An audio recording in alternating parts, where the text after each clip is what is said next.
Thanks for downloading this episode from Teachers Talk Radio. You can find the full schedule and listen back to all our shows at ttradio.org. Enjoy the podcast. Good evening and welcome to tonight's Late Show with me, Hannah Wilson. Unfortunately, Lucy is not very well today, so she is in bed recuperating. So you've just got me tonight. So wishing her lots of love and hoping that she feels better soon. I'm hoping the rest of you are hanging on in there this winter and not feeling too ill so far. For those of you on half term, I'm very, very jealous. For me, I've still got 2 more days to go and then I will be there on half term, which I'm very much looking forward to. But as you can tell, I'm also a little under the weather and slowly losing my voice. Mine's more that I breathe something in and because of my pulmonary embolism, it's affected my lungs. So forgive me if I'm talking a bit quickly tonight, but I can't project or talk as well as normal. So bear with me tonight and hoping that the rest of you are not getting to this point where just because the holidays are coming up, this is when you start getting ill and we start feeling a bit under the weather, just in time to have a rest and spend your week resting. So make sure that you are looking after yourselves on these last few days and not just putting school first and not yourself first. If you're ill, you're ill. You can't do it all. So you've got to look after yourselves. So tonight's show is still in sponsorship with John Catt Educational. There's no me popping out behind the screen tonight, just you can see it all. You can go see all their educational books at johncattbookshop.com. And use their discount code, so JCTTR2425 for 20% off your order. And actually tonight's show is all about the power of teacher expectations. And this kind of stems from my show last Wednesday when I had Rachel McFarlane on talking about her book, The A to Z of Diversity and Inclusion. So this is one of the new John Catt series, The A to Z of, and there's lots of different series in there with different topics, and you can go back. There's already been a few shows on these different topics, so do go and have a look through the TTR archives and have a listen, because I do think it's the best way to know which books to go and get. And I thoroughly enjoyed Rachel's book, and actually that's kind of inspired tonight's show. So her for her book was Unconscious, and it talks about bias, and she's got a great quote by Rutger Bregman: "We can't help leaking expectations through our gaze, our body language and our voices." And I think it's such an interesting concept that our children that we teach react to our expectations, and that our level of expectations of our students can change how a student performs in our classes. So if you've got any experience of this or want to join in throughout the show, then do comment and I can put the comments up. And it'd be nice to have some interaction as I'm here on my own tonight. So do message in. But this kind of stems from, if those of you that have heard of it before, it's called the Pygmalion effect. So this was based on a idea and a study by Robert Rosenthal, a professor of psychology from the University of California.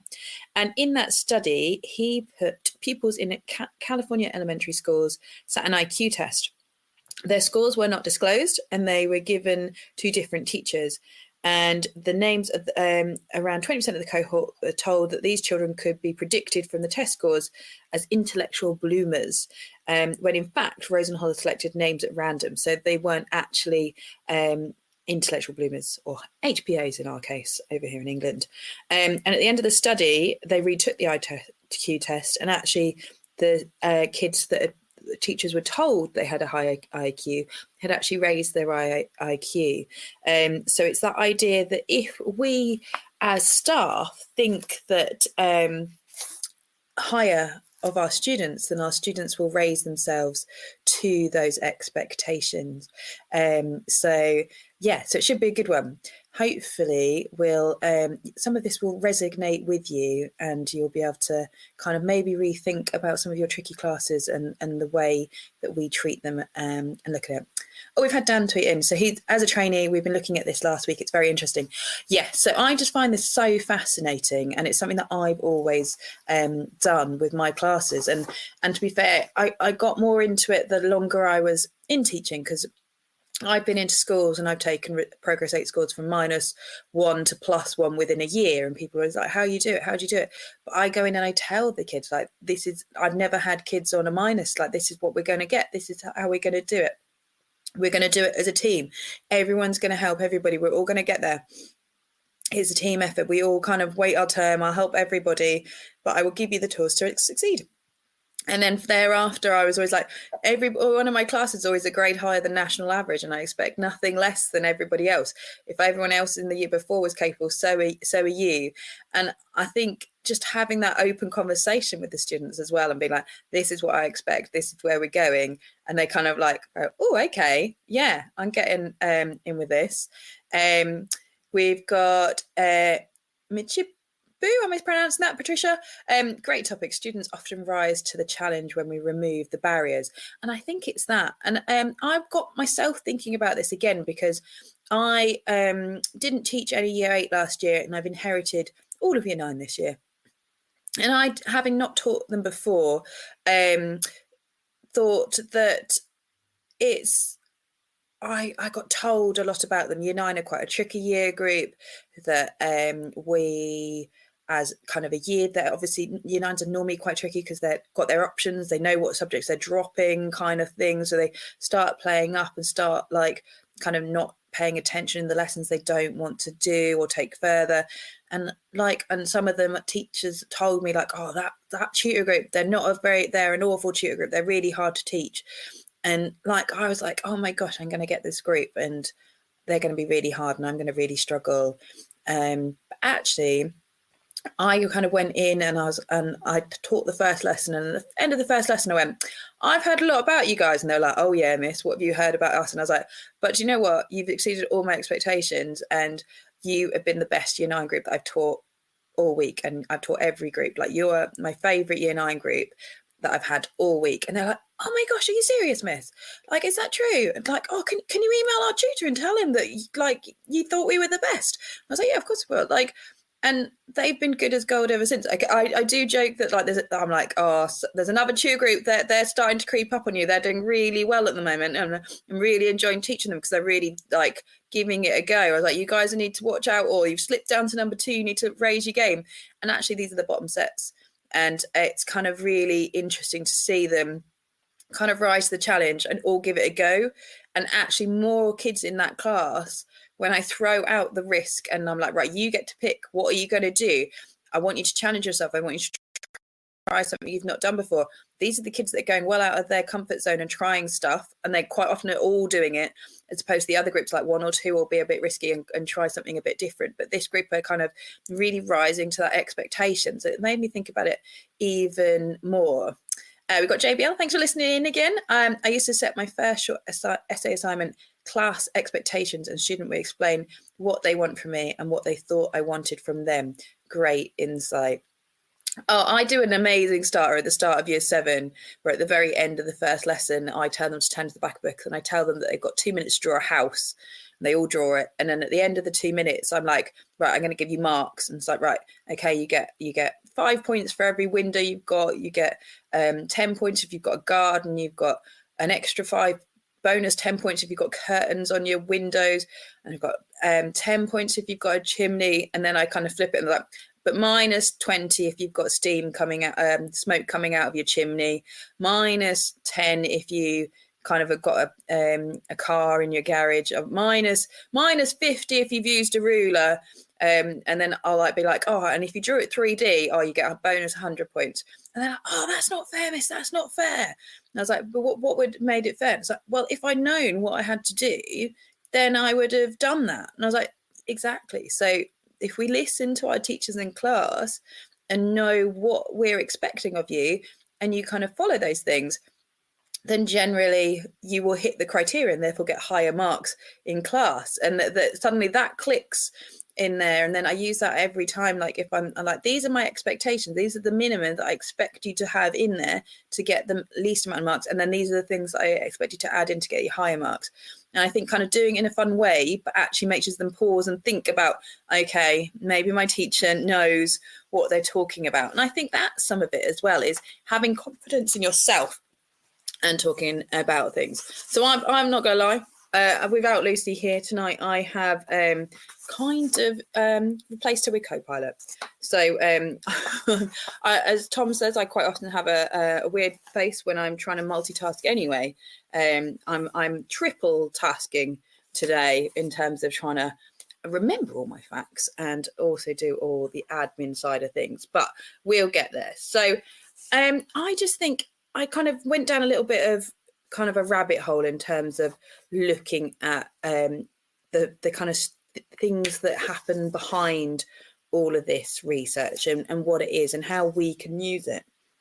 And I think it's that kind of thing of not only are we raising expectations by going, oh yeah, this is, I expect you all to get this grade, I expect you all to get here, this is how we're going to do it, but also that we're kind of also not going, oh my God, I've got that group there. And we're all guilty of doing it. I know my previous school at like year 9, period 5 on a Friday, I used to joke that they gave me my pulmonary embolism because that's when it started, was their lesson, period 5 on a Friday. I was like, it's their fault. They're so difficult. That's what happened. And I'm like, no, actually, I kind of didn't have the right expectations of them. And actually the lesson was never as bad as I thought it would be.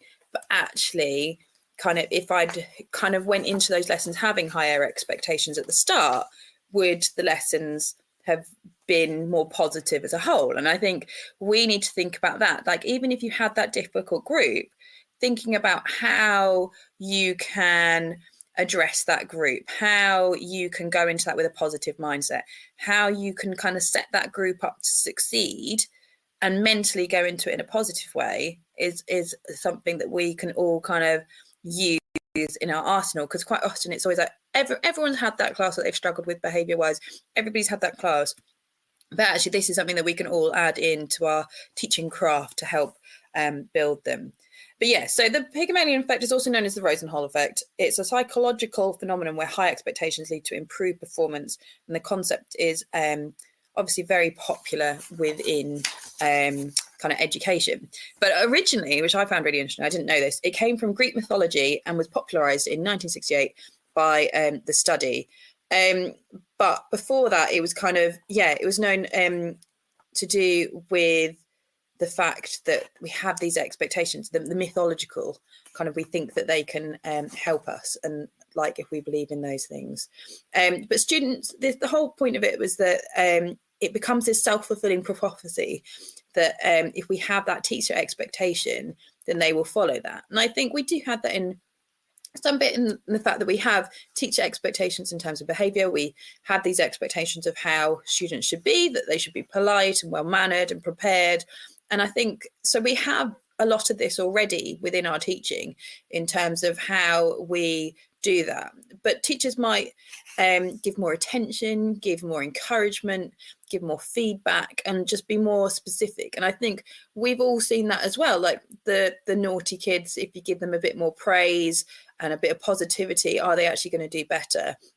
I know, for example, there's a kid in my school who's really, really struggling, and actually he just thinks all the teachers hate him. He thinks that he never gets any praise, never positivity. And it's like, actually, we flip it and it's like, I know you're capable of this. I know you can do this. And it's thinking about maybe those positive teacher behaviours that we can do to help them. But also it's that student self-perception.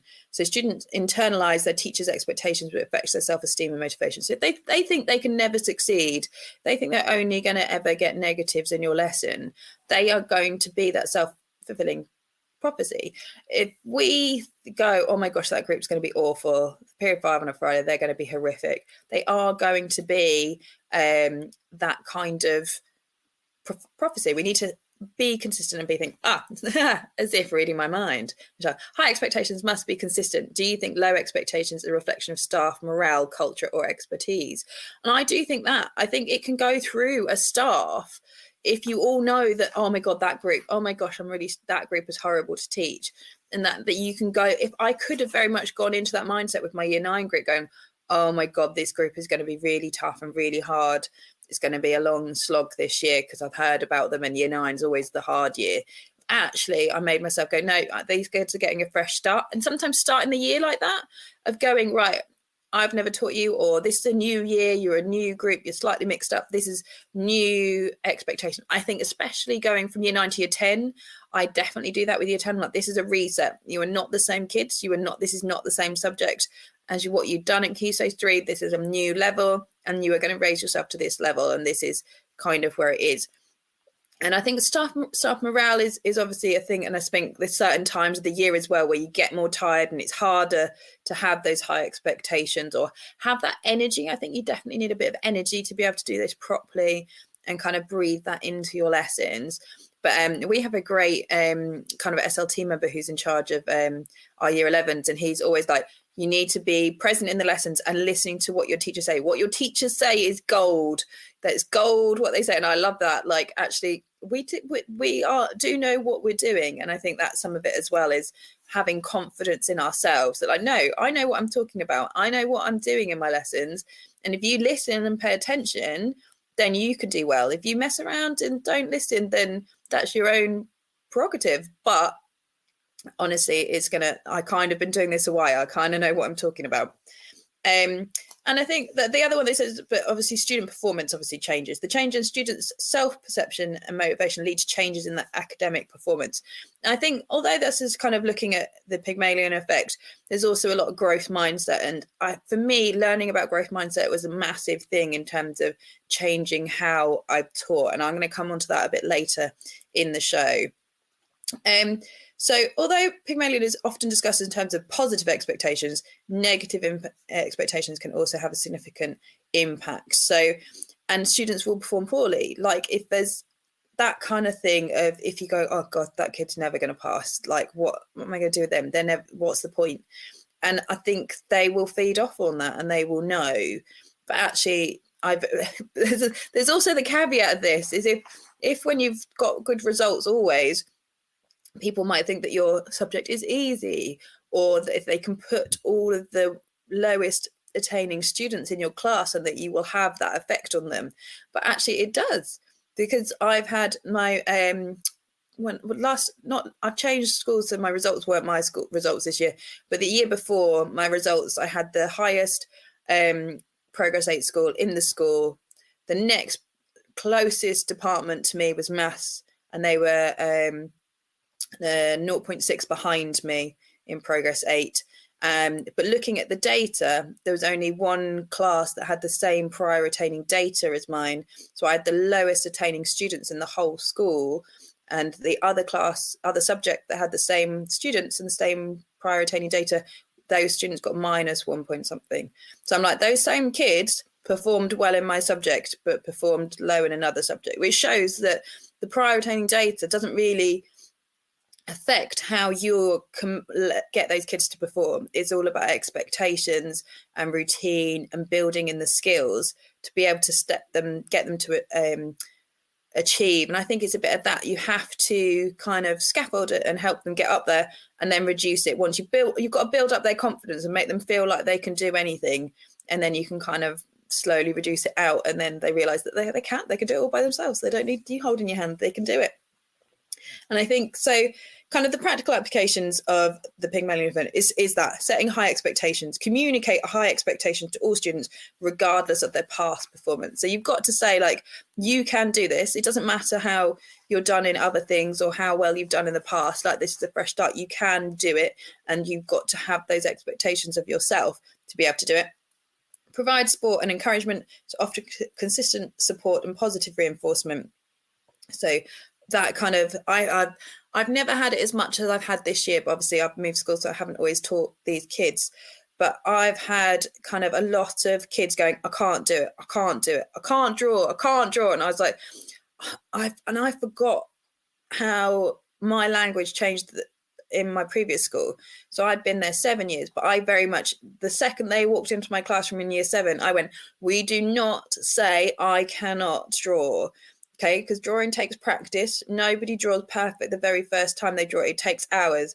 And quite often I normally have there's a drawing that I do of an eye with my year 10s that takes about 2 hours, and it's hyper realistic. But I'm like, that, guess how many? And they're like, oh, maybe like half an hour. I was like, no, that took me 2 hours to draw that one tiny little A4 drawing. and I do this like all the time. It is not a quick process, it's a patient process. And the thing is, unless you give something a go and take a risk and try something, you're never going to know kind of what you can do. If you give up before you've tried, how will you know if you can draw or not? You're just giving up the first time that you're drawing. And again, like when I go into year 10 and I'm doing those longer drawings, a lot of the kids are like, oh, it looks rubbish. I can't do it. It doesn't look right. It doesn't look right. I'm like, trust the process. Like, draw along with me and trust the process. But because we're in a society now where instant kind of gratification is there, like instant results on phones and scrolling, they want that dopamine hit of it going right. But for them to be like, this looks wrong, this looks wrong, I was like, it will look wrong until it's finished. It will look wrong. You've got to go through it. Keep going. It's all about layers, and we're going to rub out the layers, and then we're going to build the layers, and we're going to work back into it. It's going to take time. It is not a quick process. But the mental kind of battle it takes them on those first few lessons to kind of actually concentrate and draw for 2 hours and kind of trust the process without it being instantly good is really difficult for them. And I think that's something that like we can build into our kids in terms of how they're doing things. Dan's commented again, creating a learning environment where getting things wrong isn't feared. And it's exactly that. Like a lot of kids are like, they just feel that they're going to get told off if they get it wrong. Or I'm very much my school at the moment, I'm trying to build that and change it. They'd rather not write anything and get it wrong than write something and be marked wrong. And I'm very much, because I teach food as well, and they've got longer essay questions on there. They won't write anything. They're like, oh, no, I was like, you know it, you can do it. I'd rather you write something, and I'm building them up. And I'm like, actually, the kids that are just now writing something are suddenly going up a grade or 2 on their predictions because they're giving it a go, and they can actually get 1 or 2 marks from that. And then there's only a couple of marks between grade boundaries. And I think it's that as well, explaining them so they understand the process.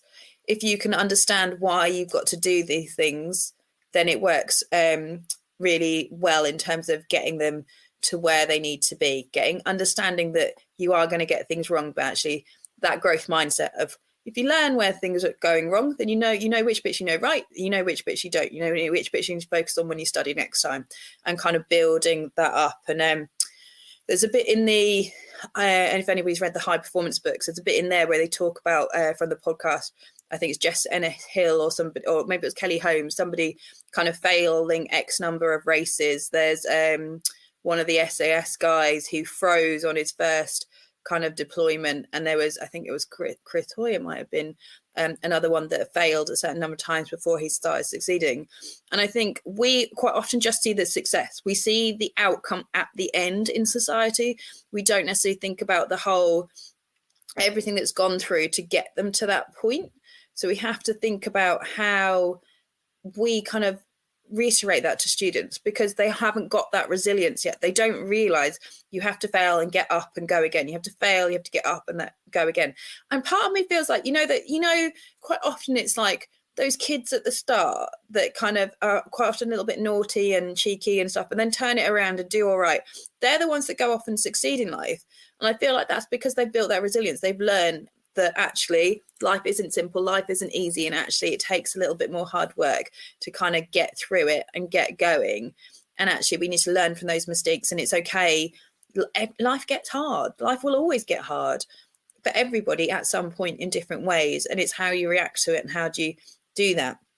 So this is quite a nice way as well to kind of, it's a life skill, isn't it, building your growth mindset and your resilience. But obviously, part of the Pygmalion effect is obviously be mindful of your bias. So reflect on and address any unconscious bias that might affect expectations and interactions with students. I find this quite interesting because I don't think I've got bias, but I probably do. I think I've spoken about it on one of my previous shows. There's a Netflix series where they had a jury, and the different people were given the same evidence. So basically this a really good looking white guy did a burglary, and then a black guy did the same burglary, and then an old kind of unclean guy did this, and it was based on what the jury saw, and based on what they saw they gave different sentences, and it's unconscious, so they didn't realize that they were sentencing them based on their looks, but essentially it was when you kind of go into it a bit deeper. And it's like, do we do that with our children? Are you kind of more lenient with the kids that are really polite, or are you do you actually, the ones that are really nice and polite, you actually forget about because actually you think they're fine and they're all right, but actually is it that they're just keeping it inside and not saying anything? And same with HBAs. Are you making sure you're checking and pushing and challenging them enough, or are they just kind of like skating through and doing everything that's asked and being all nice? Have you got a kid that just rubs you up the wrong way because they call you bruv? I've got one at the moment that's like, if I tell them like your shirt's untucked, all right, bruv. It's like no. But is that my tolerance, my bias, or is it that actually no, they're not reaching my expectations? I need to make sure I enforce that. But is it that kind of thing? Do you think that you are treating students differently? I know I certainly, like, if a kid has a difficult home life, I'm more tolerant of them, but is that okay to be more tolerant of them? I don't know. Or is it, if there's certain kids that are really struggling but they're always really polite, I will always have the time to kind of put in the scaffolding and help them and support them, whereas the kid that's rude to me, I might not kind of help them as much, because I know if I go and help them, they're not necessarily going to take it on board. But actually, it's about building those relationships and building those expectations that all the kids should be up to that level. But mindful bias, I think, especially when we're tired, that bias can become a bit more present, certainly at the end of a half term like this. But yeah, so I think it's just about maintaining that and thinking about kind of our practice and our craft. And so, so JBL's also put, like, it's like good writing, you conceal all the rough drafts. So I just think, like, there's no one's going to do the perfect writing the first time. It's all about practice and kind of reiteration and building those skills. So from there's different environments, like I talked about, like, is it just in teaching that this is kind of evidence? But actually it's not, and quite often it happens in business environments, like a sales team. If a manager is really positive and builds it up, I believe you can do it. And I think almost the business environment almost transfers to like a head of year role. I feel like if you could do the Pygmalion effect as a head of year, you could have a very positive impact on a year group. Like if you're like, oh no, we're going to be the best year group, we're going to beat all the other year groups, we're going to get the most house points, we're going to win the sports day, we're going to do this, we're going to do that. And actually, like, maybe the head of year or head of house, you could really build your group up. And I know I was very much like this on last sports day, where I was like, oh, we're going to win. And literally for weeks beforehand, everyone's like, what house are you in? I'm like, I'm in this house. And they're like, oh, unfortunate. And literally it was known to everybody that my house was not very good on sports day. We were ahead on leaderboards on everything else, but not sports day. And every time everyone was like, what house? I'm like, this house, we're gonna do really well. And they're like, no miss, you're not. But I still went out on that sports day and I cheered like we were going to win everything.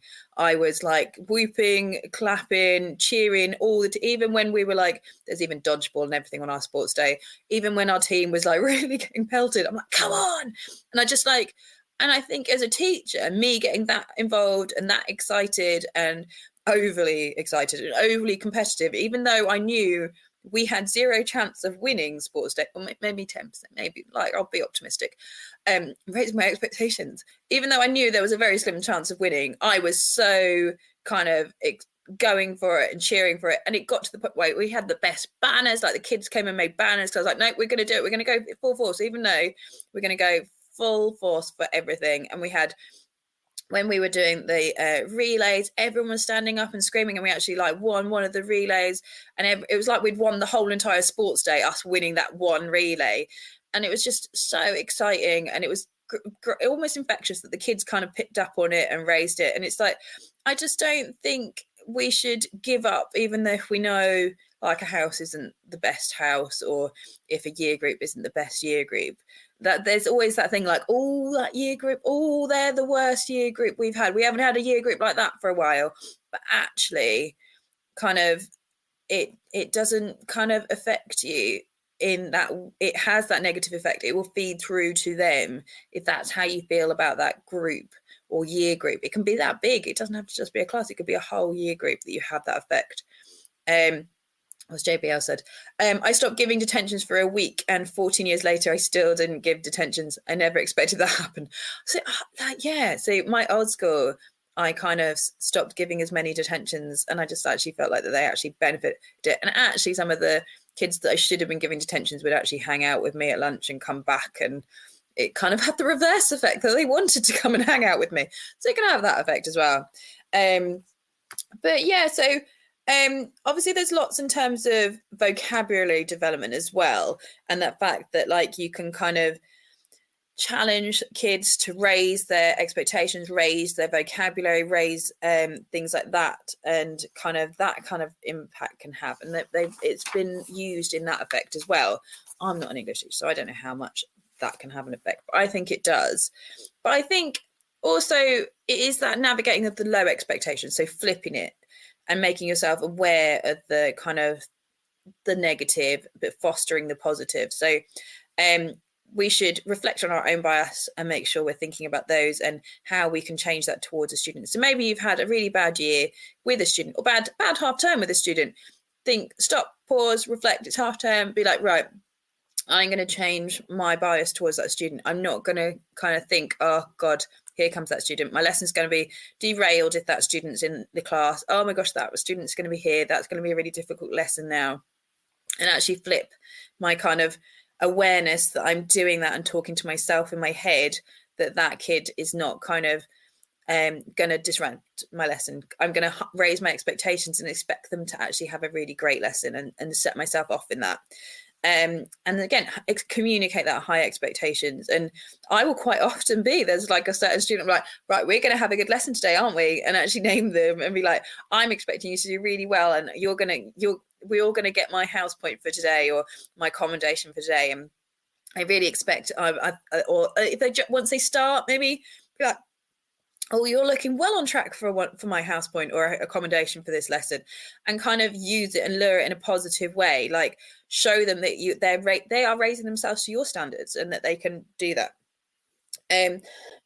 Quite often critical thinking and problem solving can help with those kind of challenges in terms of high expectations, because quite often I love a bit of oracy and kind of debating something where there isn't anything a wrong answer, and like it can build and really create, and then they can get really enthusiastic about it. And actually the more enthusiasm you can get, the more it helps to raise expectations as well. But obviously also that positive reinforcement, like I said, like, oh my gosh, that's going really well. Oh, we're definitely on track for a house point. Oh, I think that's looking like my best one today. And actually kind of, because quite often we as teachers can easily go over to the kind of kids that we know are going to have written something really well and read out their example or put their book under the visualizer as an example. But take the kids that don't expect you to ever pick their book and use theirs, or maybe like give them a little bit of a hand, make sure you check, and then like, right, or tell them, today I want it to be your book that I'm going to read out as an example. Because seeing their faces when you actually do is really exciting. So kind of that positive reiteration, but also that in thinking about ways that we can do it to make sure that they're included in our classroom. And obviously that growth mindset, so making sure that we can all do this, and if a kid, I'm quite often like, if a kid goes, I can't do this, I'm like, can't do it yet, let's work out how to do it now.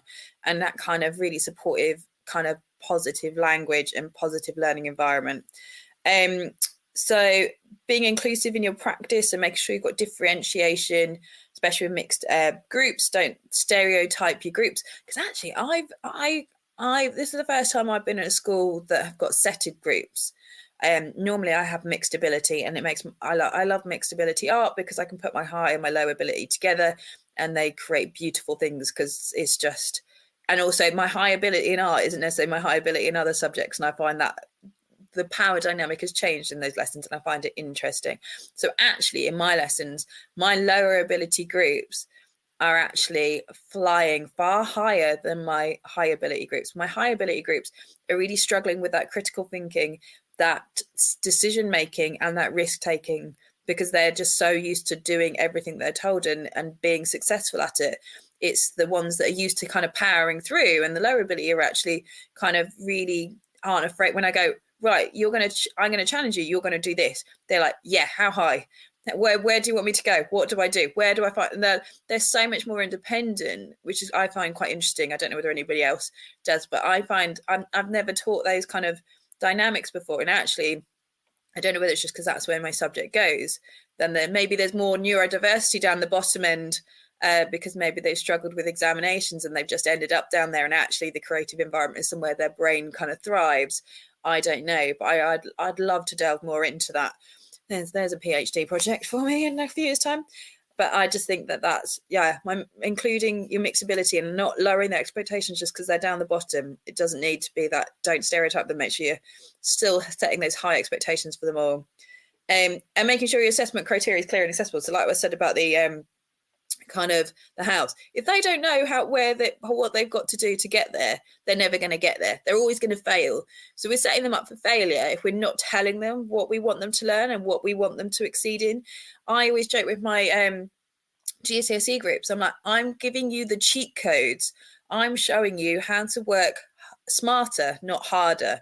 Like, if you listen to me, you don't have to do as much work, but the work you do will be exactly what you need to do to get the grades. I'm like, I've been doing this for years. All my students have always overachieved, well over a grade above national average. I was like, I'm a moderator. I know exactly what examiners are looking for. Like, this is where I tell you where to focus, how to do it, and giving them those cheat codes. They're not like, I'm not telling them what to do, but I'm explaining why we do it the way we do it and why that's going to get them more marks and things like that. I mean, every art teacher is going to agree with me on this one. Kids love decorating and painting their pages. And I'm like, they don't need collage backgrounds and painted backgrounds and paint splattered backgrounds, because it messes the page up to the point where when you're then sticking your work on top, it detracts from the beauty of the thing that you've just drawn. Okay, so, and plus, in the time it's taking you to paint and decorate your background, you could have done another drawing that would have got you more marks. So why would you bother painting a background just to decorate a page for it to detract from your work, and you're wasting that time when you could be getting extra marks?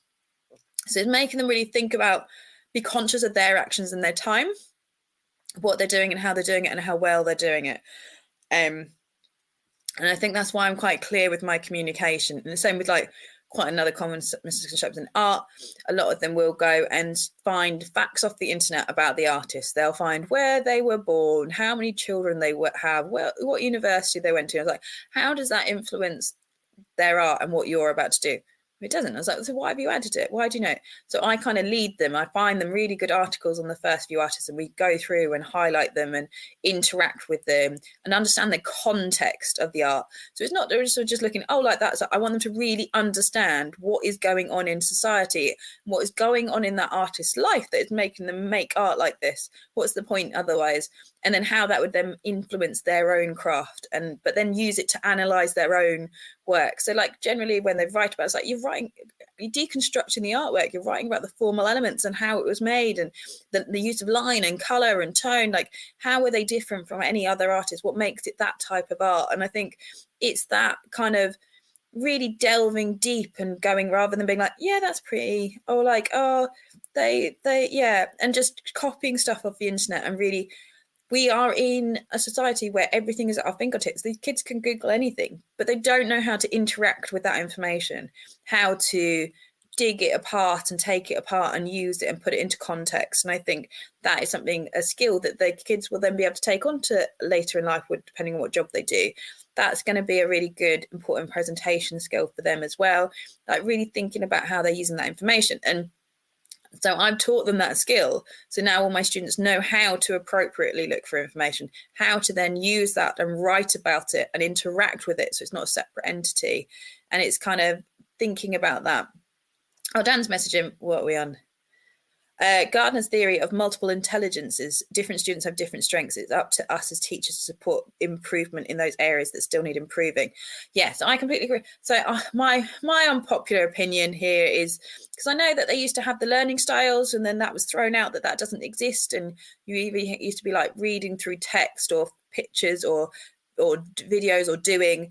And I'm definitely one of those, like, if you gave me a piece of text and told me to read through it, I would really struggle to remember it. If you kind of played me a video, I could probably remember some of it, or if I heard it, I can remember some of it. But if you had me physically do it, I remember everything, and I could then tell the next person exactly how to do it. And I think it's that kind of thing that actually our students do all learn and take information in different ways. Granted, we know that it's not as, they don't fit in a bucket like they used to, but actually we need to build the skills in, and that's one of the cross-curricular links as well. If you can build them good skills like that, so I've taught my art students how to research and interact and react to that. That's going to be transferable to history, to English. There's so many different things, like giving their opinion and justifying it and explaining why they like that or why they don't, and how that's going to influence them. They're really good critical analysis points that could go across into lots of other subjects. So if it's done well, it can kind of go across all those different things. So improving those skills and having those skills. And I don't expect any of them not to be able to write like that. I don't expect any of them not to be able to analyze like that. That is just a thing in my classroom. And the other one I said is obviously a good, strong relationship. And I think that's it. Sometimes we're this authoritative figure, and it's hard to build those relationships if you are constantly talking down to kids and telling them off. And there's a difference between expectations and kind of having that kind of authority of you must do this. And I think sometimes just explaining why they should do it and making them understand why that is important for them to do, why it's the same for everybody, why we do it that way, so that everyone else in the classroom can learn that is why we do this way. And also kind of letting them know about you and letting that you kind of be this human. Like I always tell my kids after open evening, all right, all the teachers are going to be so tired from school today. I'm like, be good as gold. Don't put a step wrong, because your teachers will be tired and you will get attention quicker than any other day of the year, the day after open evening. But you just have to, they are human and they're going to make mistakes, and today is the day. So be compassionate and kind to your teachers today. Or like if my son's been ill, I'm like, I've been up all night, like I've not slept this week, I really need your help. Or like, for example, me, I'm like, I'm losing my voice, I'm not doing great, we need to be quiet as quickly as we can on these days. Or I'm going to tell one kid, like, right, I'm going to give you a nudge, you're going to then shush the rest of the class for me. And it kind of works. And they kind of on side, they can be your team. Like they need to be your team, as opposed to you kind of being, you want to be a coach to them and guide them, as opposed to being this dictator at the top. You want that kind of nice student teacher relationship, and that student voice where they feel that they can express their thoughts, they can express that, make it a safe space that they can express their worries, that they can say what they can't do. And then also you'll lose this whole, I don't understand, that kind of like, what don't you understand about it? What part is it? And I think that is also really important language in terms of expectations. If they just think that they can go, I don't understand, and then they don't have to do it, then that is gonna kind of trickle into those lessons and get bigger and repeat. So it's thinking about things like that in terms of kind of how the student interacts and thinking about those, like, no, right, which you need to explain exactly where it is, or then break it down. Do you understand this bit? Do you understand this bit? Do you understand this bit? Where am I? Which point do we lose you at? And really understanding and making them feel heard. Because if you are just kind of like, well, I've already told you 3 times, which I am very guilty of. I will do that very tired on a Friday afternoon. I've already said this 3 times. What do you mean you still don't understand? But actually being like, okay, which bit don't you understand? And I'm not afraid to, if I've got a PowerPoint up and a kid says they don't understand something, I'm like, right, I will take that down. I will add to it and I will type on it in the lesson, live, changing stuff. And I think we have this expectation as teachers that everything has to be perfect from day dot, that you can't kind of change direction in a lesson, but actually the best lessons and the best teachers will adapt and change and pivot in a lesson, and be open and honest and like, right, okay, anybody else not understand this, or can anybody else explain it better than what I have? Sometimes the best students learn best when they are teaching others, but actually just adding into those PowerPoints is more acceptable in the lesson. Don't like be like, well, it's already there, like what else can I add to it? I've even been known to, I'm an art teacher, I can go around, I can take pictures of kids' work that are doing it, and then I will quickly add them. For me, that's a 2-minute job because I'm a bit of a techie, but I can pop those pictures up. I'm like, right, can everybody see that? Or take a book of a kid that is doing well, pop it under the visualizer. Does this explain, do you understand it now? Does it explain it better now that you've seen visually what it looks like and it matches the kind of descriptions on the board? And then like, don't be afraid to be like, right, I didn't put enough scaffolding into this. How do I kind of help them? Or even yourself, pop yourself under the visualizer and you do the work along with them. If you haven't got that, don't be afraid of building that relationship. Like, right, we'll do this as a team. We'll all do this, right? Let's all do this together, and then you can have another go. So I think that kind of thing is really important in terms of getting it right. But I'm just going to have another great big thank you to John Catt. And obviously, if this is ticking your box, then there's this great chapter, like I said, in the A to Z of diversity and inclusion. But there's lots of other books that kind of discuss this over on John Catt as well. So you can kind of go and check them out and find out a bit more about them and check out their video. This show is brought to you in partnership with John Catt Educational, publishers of professional development books and resources that support great teaching and learning in schools around the world.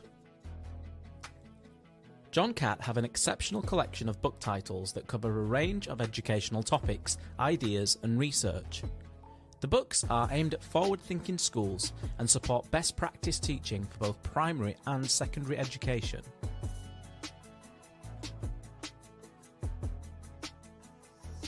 Level up your professional development today and visit johncattbookshop.com to explore the full range of titles.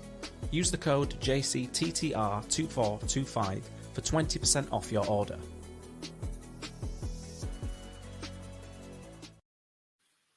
So go and check them out, and you can find lots of lovely books talking about that over on John Catt. Because that's the thing, I love a bit of educational research. I love going down that rabbit hole of kind of finding all different things of educational. But this one is one that I do love, and I feel like it's possibly one of those that are maybe slipped away as well over kind of the last COVID. I'm going to say COVID. I'm throwing it out there. I say COVID every week. But I do think it's like one of those that actually we can have these high expectations, or it's like, oh, well, it's because of COVID that they now can't do this, or they can't reach our expectations. We need to adapt our expectations. But students can still get there. It's fine. We'll get them there. So I've also I'm going to flip the switch a little bit because I thought, I was like, what else could this be used for? And actually, I thought, how can schools involve parents and the community in addressing low expectations? Because actually, that is can be quite a difficult one, or we kind of like, a community can have low expectations of a school or students, or we can have low expectations of parents, or parents can have low expectations of school. And it's that kind of relationship, and thinking about how that could work also. So obviously, like, the first thing is building strong relationships. So regular communication, establishing open lines of communication, newsletters, emails, parent-teacher meetings. So, but I think a lot of it is like making sure the parents feel up to date and know where things are and know who to communicate with the right things, because quite often things get sent to the wrong people and then they don't reply, or they don't get forwarded on, or we're all majorly busy. If you don't have a PPA on one day, then you're not getting back to that. But I think it's having, and when I did my doing my level 7 apprenticeship, I remember we had a lecture once where they talked about like kind of the structure.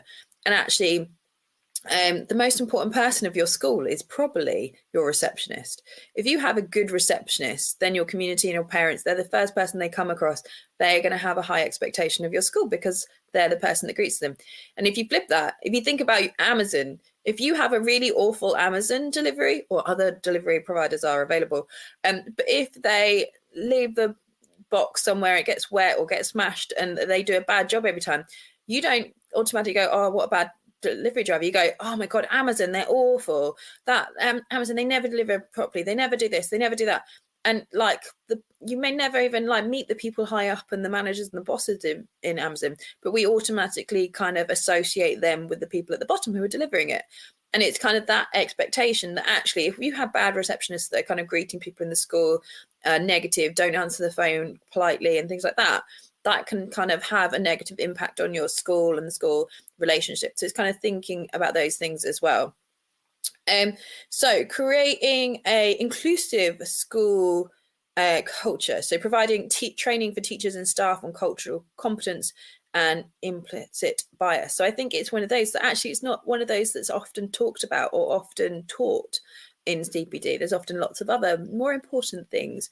But actually, how we, and again, it goes back to that, like how we email parents and how we address them. Like I went through a stage in my teaching career where I think it was probably after I had my son and was very tired, and I would forget to put hello, and I would just reply to emails and just answer their questions. And this would go to staff and all sorts, like actually pausing and going, hello, how are you?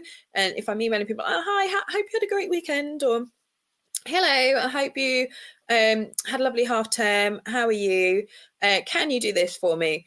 That's going to get you way further, and it's going to create a different kind of culture and expectations. So thinking about that, and when we reply and thinking about how we do that can just create a more positive atmosphere, and raising those expectations that's how we reply to people. We're not rude, we're not blunt, we are all people, and we need to think about how we talk to people. And then obviously engaging parents in the learning. I mean, another great John Catt book, if you need another recommendation, I had Tom Sherrington on back in, I want to say September. That feels last year. Maybe it wasn't. No, it was January. I had him in January. Just felt like a year ago. I had him in January, talking about his new book, Engaging Parents and students in their revision and study and stuff. And that was, he was, again, if you want to go back and listen to the show, he talks slightly about the book, but we ended up diverting onto the topic of talking about kind of how to get parent engagement. And he used to do kind of sessions where the parents would come in and he would explain how to study and how to teach them how to revise and how to build, how to do critical thinking, how to do, and the book has all those different things in it. And I find that really interesting, like teaching parents how to teach their kids and get them engaged in the learning. Like, do you know what good revision is? Can you tell if your child is revising or they're literally just kind of listening to music and got a book open in front of them? Like, how can you engage and question your child to help them with their learning and revision?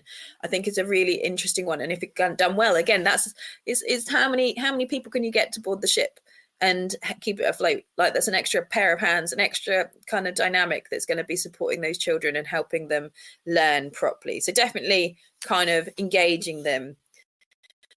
I definitely think like partnering with local community businesses, non-for-profits and things like that, building resources for students, making them think about kind of maybe even like from a careers point of view, kind of jobs and experience in the wider community, making them part of it as well, like raising those expectations that these are the kind of jobs and things that are available to you in your community. This is what you can do. This is what you're capable of. And look at where you could end up. And then a great one is alumni as well, getting them to come back and talk about the things that success that they've achieved, and they were sat in the same place that you were. That's another one for kind of raising those expectations and kind of thinking about that. And obviously, this one might be a bit controversial, but empowering parents. So having parent groups or having advisory councils or committee kind of things where they can get involved. They can be involved in kind of maybe more interactive groups where they have their say about the school. They feel like their feedback is heard. Or feedback from a parent survey is kind of spoken to them about. So it's kind of really actually feeling like they're listened to and engaged and have a say in the way their child's school is run. And I think that's kind of really important.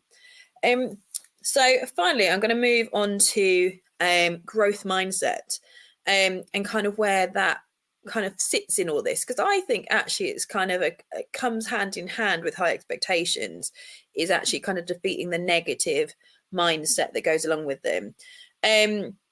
So for me, I was introduced to growth mindset, 10 years ago or so. And I've read books on growth mindset. There's, again, pop over to John Catt. We've got you all covered today. And go, you use the discount code JCTTR2425 for 20% off. So if you're into this and you're finding it really interesting, then do go check that out. But it was the assistant head at the time, John Vincent, who at my school was teaching me about growth mindset, and I'd never really heard of it before. And he used to work for Norwich City football team, and he said that like he worked as a psychologist with them, and that when the team came out, they had to come out in all their kit properly. They had to have their socks pulled up. They weren't allowed to come out looking sloppy. And it's that mindset that you kind of present yourself in the best way and that you are really positive and ready to learn and ready to develop. And I think that's kind of a really interesting kind of take on it, that no matter what age you are, we all have to present ourselves as best as we can. But the growth mindset term is coined by psychologist Carol Dweck, is the belief that abilities and intelligence can be developed through effort, learning, and perseverance. People with a growth mindset see challenges as opportunities to grow and more resilient in the face of setbacks. So it's just having that positive belief that you can do it.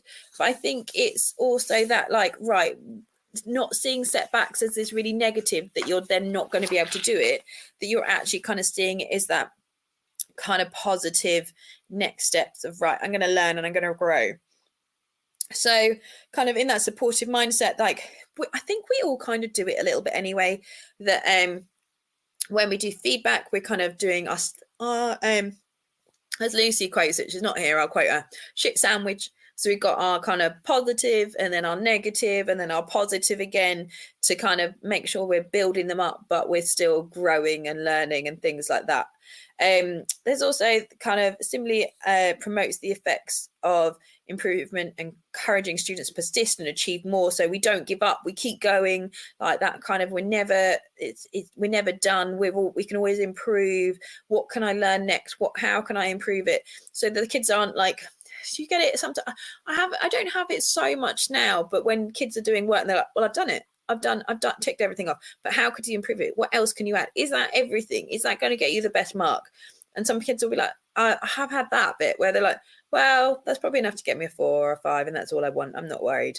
And it's like, no, like that's low bar. We are aiming higher than that. Like, what can you add to it? Because you can easily get the next grade. And like, I'm not fussed. It's like, no, but you could if you were fussed. And they're like, and then suddenly it's like the next person, like, okay, so what do I need to do for that next grade, miss? And sometimes it will take them a little bit to sit and digest, but actually kind of having that belief for them and be like, no, we are going another level. So it's important to kind of have that in there. So that persistent, I think persistent is a key word here, that you never stop. You are persistent with the kids, with those expectations, but also the kid learns to be persistent and never give up. Because I think at that age, you don't necessarily know that you have to do that hard work happens. Like I said, it happens when you don't give up and you keep going and you power through, regardless of everything else that's happening in the world at the time. And then it's also that resilience and perseverance. So when students believe that their abilities can grow and receive positive reinforcement from their teachers, they are more likely to persevere and challenge through their setbacks. And I think that's it. Students, especially like our difficult students that might have a difficult home life, they don't have anybody cheering them on. They don't have anybody saying that they can do this. All they're getting is kicked out of lessons and hearing that they can't do it, that they're not going to, oh, here we go again. Oh, you back. They have low opinion of themselves because that is the opinion that everyone else has projected on them. And actually we need to kind of like that bias, kind of reset it every time, have those new expectations and really reinforce the fact that we persevere and you can achieve and everybody can achieve. And I do think, I'll come to that one in a minute. That Rita, I'm finding it now before I forget. Rita Pearson, who did that TEDx talk like forever ago, I love her quote: "Every child deserves a champion, an adult who will never give up on them, who understands the power of connection and insists they become the best that they can possibly be." And I think that's so important, that every kid has that teacher. And I don't care if as a kid that I don't really click with, they're not doing really well with my subject and I'm not the subject for them, I do struggle with that. But actually, I kind of almost make it a bit of a mission that I go and find out I talk about them in the staff room and see whether there's any other subjects that actually they're all right with, because I feel a little bit happier myself knowing that there's a place for that child, if that makes sense. Like, I think it's important that every child has a different teacher, that every child can kind of find that place to click. and find that safe space that they can excel and thrive in, and that teacher that they connect with that believes in them and believes they can do what they can do. And we can all see different things in different kids because we all have different relationships with different kids. And I think that's really important that we have that, and we have those kids have those relationships, because a lot of those, especially the difficult kids, they've probably not got those relationships at home of somebody going, yeah, actually you could be whatever you want to be. You could travel the world as a journalist, you could go and learn medicine and become a nurse, you could really be the most amazing singer songwriter and go on to perform. I love talking to like other things, like hearing about kids in different departments and like, oh my God, have you heard that kid sing? Or like, that kid's really shy, I wasn't expecting them to be able to get up and sing a solo. Like, it's finding those kids in those niche and knowing that there's a kid that a teacher that will champion that kid. And I feel like it really breaks my heart to think that there might be kids in a school that don't have that. So I think it's important that we make sure that they do, like every kid does. I've got one kid at the moment that barely speaks, won't even say her name on the register, but I make sure I go and say hello to her as I walk past her, make sure I always comment, and I'm really cheerful, even though she will never say anything back. But even to the point where she then came and stood up with me at sports day because I was the person that she wanted to stand with. And it's like those little things that I know sometimes we don't get it back, and that can make it difficult to keep being persistent, but actually we can make a difference, and kind of really thinking about that. So it's really important that we still do that and think about those, and think about how we can kind of improve that. And I think it goes into teacher training as well. So educators have been trained to adopt a growth mindset for understanding and ensuring they set high expectations for all students necessarily for them to succeed. But I also think that's like, sometimes we can come into teaching and have such high expectations of ourselves that it makes it really hard to reach. And sometimes it is a case of lowering those expectations as when you're a trainee and thinking about, right, how do I do? I always talk about this one. I think it was Brian Walton I had on. He said, we don't have to do everything at level 11. You can do level 6 and do it really well and have like a very similar outcome, rather than doing 11 all the time and then burning out. So it's making sure, again, like I think we are human and sharing that we're human. And that's actually one of the things that it mentions, like if the kids kind of can understand and see that we make mistakes, we're perfectly human, and that's okay.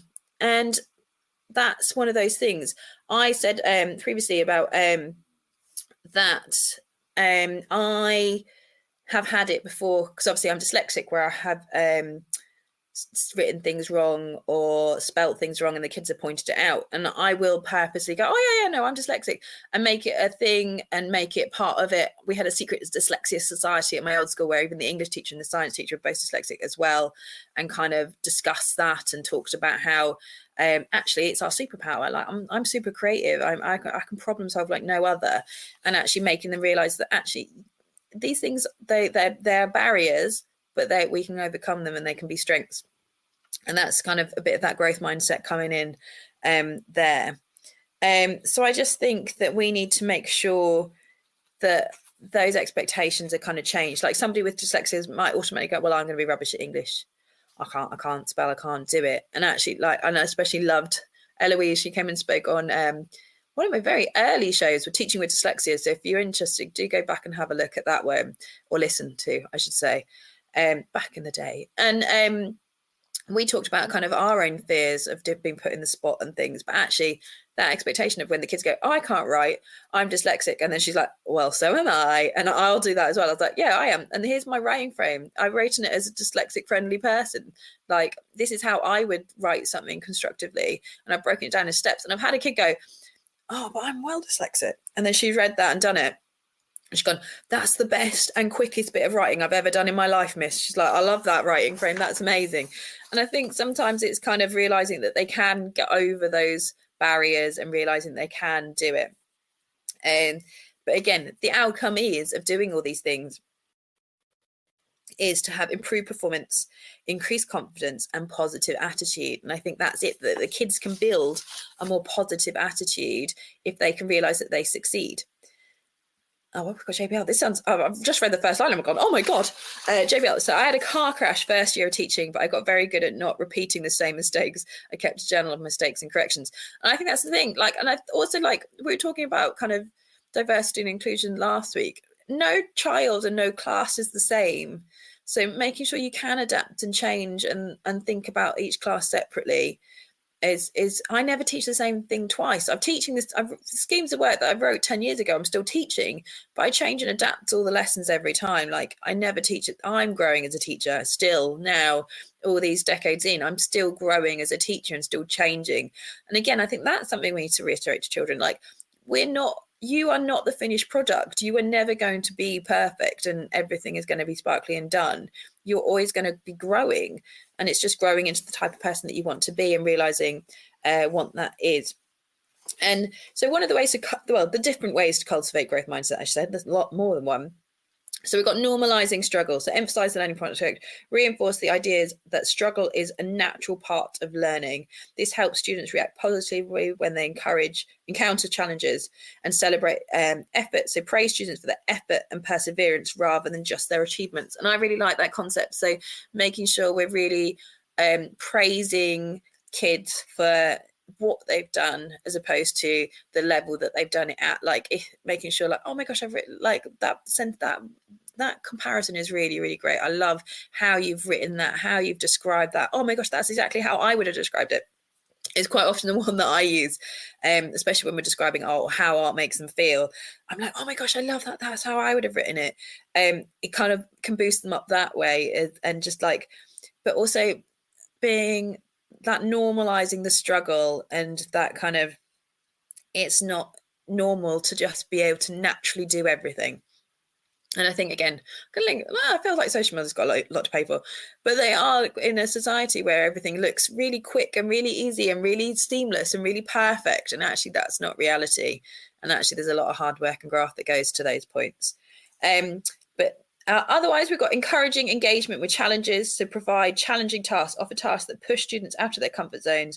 This encourages them to embrace challenge and develop problem-solving skills. So I love a bit of challenge. I always have a challenge at the end of every most of my classes, like, right, if you've done all this, now do this. Now, what do you think about this? Can you now compare? Which would you rather? I had a great one the other day where we looked at Damien Hirst's Wreck of the Treasures of the Wreck of the Unbelievable, where he basically made treasures and put them underwater and pretended to find them and pretended that they were thousands of years old to get money, versus Jason DeCaires Taylor, who creates artificial reefs to protect it. And the debate that went on and analysing that artwork was really good, but at the end it was like, right, okay, so now I want you to decide which artist you prefer. They'd all go for the good one, and like, right, okay, so if you were now designing your own cause, what cause would you pick? What is close to your heart? What would you want to make art about that would make other people think about it? And then I was like, right, but then which one would you do? How would you do that? And then suddenly they're like, do the attention-seeking one that makes loads of money, because that would actually give money for my cause. So that would be okay if I did it that way, and kind of changing their learning and flipping. I was like, but actually there's no right or wrong. They could all say whatever they wanted. And I think that it goes back to what Dan was saying about creating that safe space where it's okay to get things wrong and there's no fear. So in my lessons, there's very much no fear in saying what you're thinking. They know that they're allowed to say whatever they want, and they know I'm going to flip it and give them a difficult question and make them change their mind. And I think that as a society is also one of those, we don't have to die on our morals, on like with our, right, this is what it is, and it's not, no one's going to change my mind. It is going to be this always. I'm always going to believe in this. Actually, you can change your mind about different things and people, and that is life. Quite often you won't have the same friends that you have in school. That's normal to outgrow and change people and have different hobbies and change friendship groups, things like that. Like, that is kind of quite a normal one. And this is I'm a bit of a geek like this one. Use the word yet. So when students say they can't do something, add yet to the end of their sentence. This simple word can shift their mindset from fixed to growth. Like I said, when I changed to my old school, when I first started there, and they're like, I can't draw. I'm like, yet. You can't draw yet. I can't do this yet. I can't paint yet. And it's like, I haven't said it for as much for a while, but I certainly had a good couple of years where I literally said to a majority of them, and to the point where the kids would mimic me. So if the kid said, "Oh, I can't do this," and the other kids would go, "Yet," and like, so it got to that point in my classes that they were kind of used to me saying that, and that became everybody's mindset. Everyone in the class started saying it. That's just kind of became their norm because I said it so often. I do think reiteration has a lot to pay for, if you need it to. Model a growth mindset. So share personal experiences. Teachers can share their own experiences of overcoming challenges and learning from mistakes. This demonstrates that growth is a continuous process, and using that growth mindset language can help. So I can improve with practice, or mistakes help me learn. And it's that kind of thing, like when I spell something wrong or I write something wrong, and I'll be like, "Oh, I won't forget to do that next time. Thank you for pointing it out." Kind of. And then it's like, I will openly be going like, "Oh, I need a bit more practice." Or when I am drawing, like, I'm really not happy that bit's gone wrong, but I know that this will get better. I know if I trust the process, my drawing will improve. They were like, I hate it, doesn't look right. I was like, so does mine. Mine does not look right.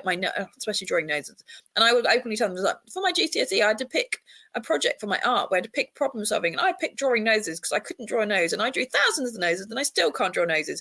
But it's getting better, and I can do it, and I have to trust the process, because I find it really frustrating drawing a nose because at the start it doesn't look right, and eventually it will, and I just need to keep going. So and JBL's agreed with me. So I used the line on my business card, "One small word changed my life. I can't do this yet." I love that. And I just think it is kids just, everything's instant, isn't it? They need to be able to do it now. And actually, no, you just need to persevere and build a bit of resilience, and you should be able to do this. So what else we got? Teach about the brain. So obviously, I always talk about this, like adding theory to back up your concept, and getting them to understand why they need to do it. So brain plasticity. So educate students about how the brain grows and changes with effort and learning. Understanding brain plasticity can motivate students to put in the effort.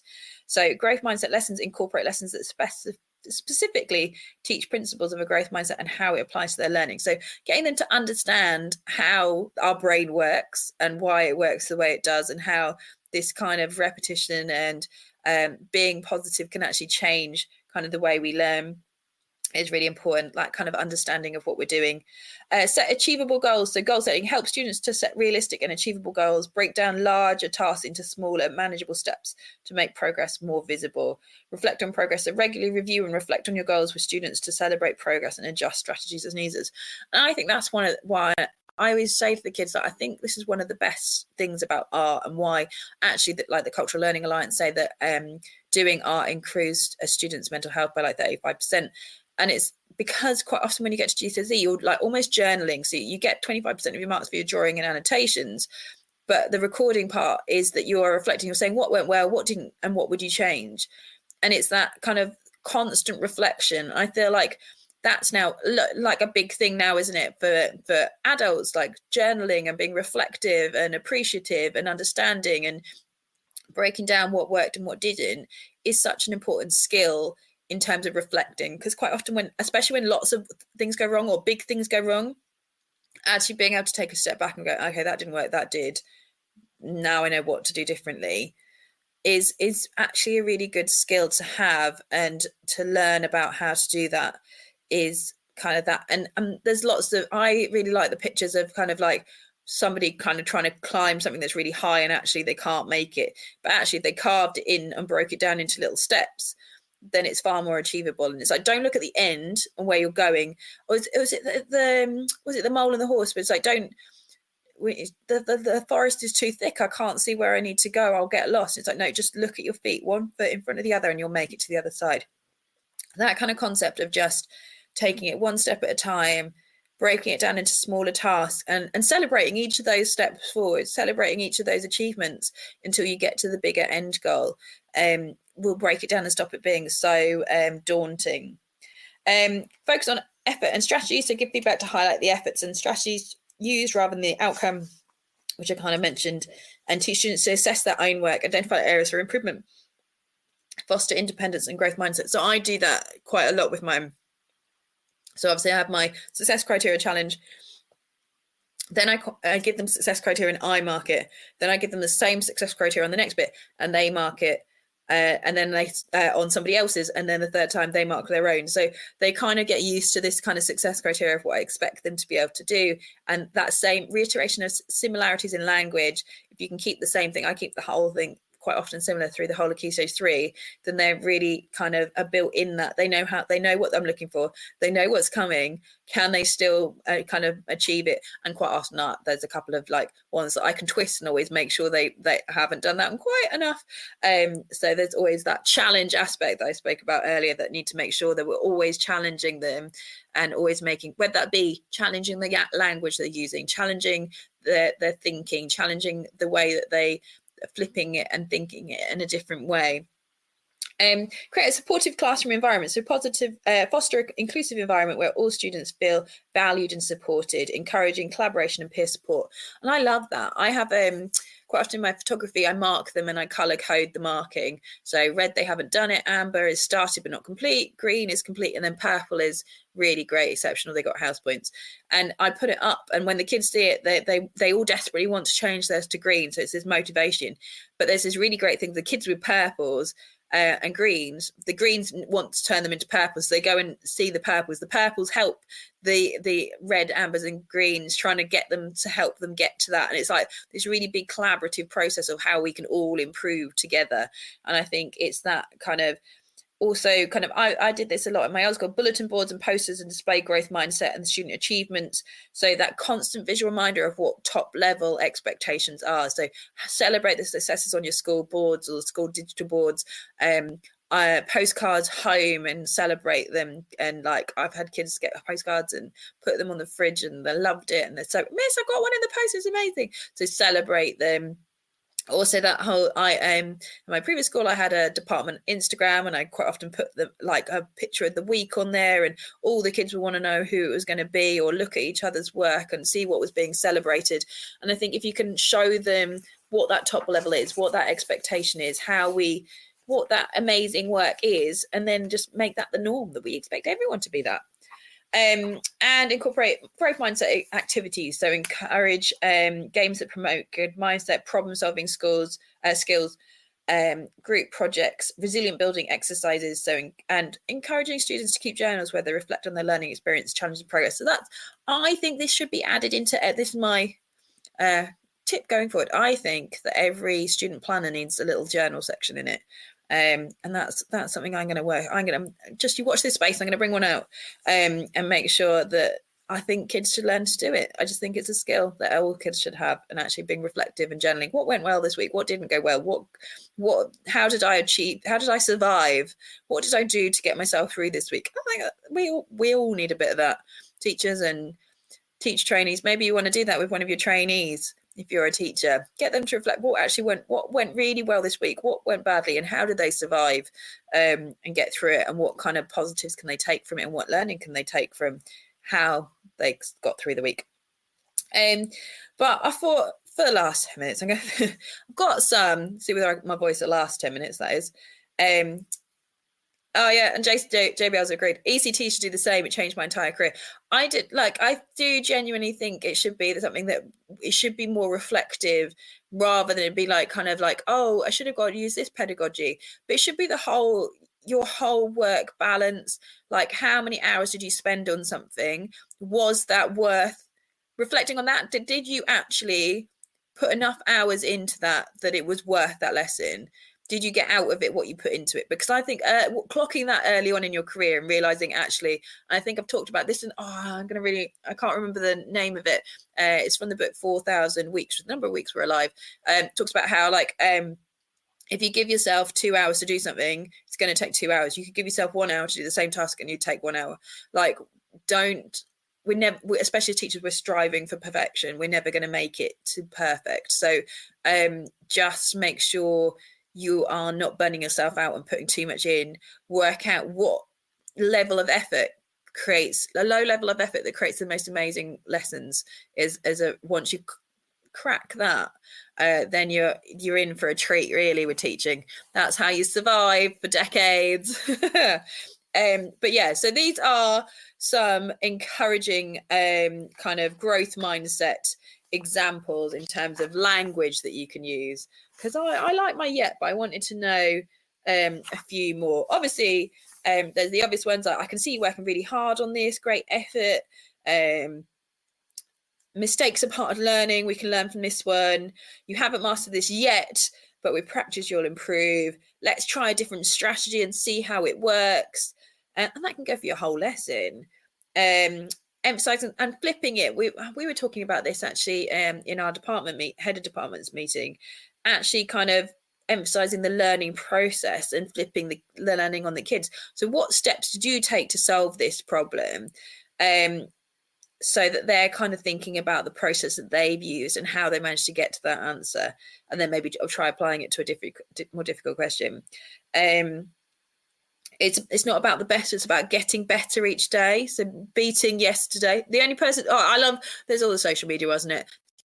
The only person you're competing against is yourself. The only person you're competing against is you yesterday. One of those, like you could become one of those teach, eat, pray, poster type person, teachers, if you wanted to, with this very easily.